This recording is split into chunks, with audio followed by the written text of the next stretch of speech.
ప్రభువైన యేసుక్రీస్తు నామంలో విశ్వాసులందరికీ వందనాలు తెలియపరుస్తూ ఉన్నాం. ప్రియమైనటువంటి దేవుని బిడ్డలారా, మరి నేటి సమయంలో మరి యేసుక్రీస్తు తల్లి అయిన మరియను గురించి ధ్యానించుకుందాం. మరి మరియను గురించి మనం గమనించినట్లయితే పరిశుద్ధ గ్రంథంలో నుండి మరి లూకా సువార్త 1వ అధ్యాయంలో మనం మరియను గురించి గమనించవచ్చు.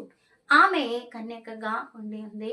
అంత మాత్రం కాకుండా ప్రియమైనటువంటి దేవుని బిడ్డలారా, ఆమె మరి దేవుని సన్నిధిలో దీన మనస్సు కలిగిన బిడ్డగా మనము గమనిస్తాం.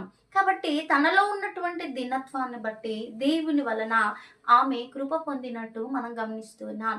నా ప్రియమైన దేవుని బిడ్డలారా, ఆమె దేవుని వలన మరి దేవుని యొక్క కృపను పొంది ఆమె దేవుని వలన ఆశీర్వదింపబడినట్టు మనం గమనిస్తున్నాం. ప్రియమైనటువంటి దేవుని బిడ్డలారా, ఇక్కడ వాక్యంలో మనం గమనించినట్లయితే దయాప్రాప్తురాలా నీకు శుభము, ప్రభు నీకు తోడయుండును గాక అనేటటువంటి వాక్యము మనం గమనిస్తున్నాం. నేటి సమయంలో మరి ఈ వాక్యంలో మనం గమనించినట్లయితే మరి మరియా దేవుని వలన కృప పొంది ఉంది, మరి దేవుని వలన ఆమె దయ పొంది ఉంది.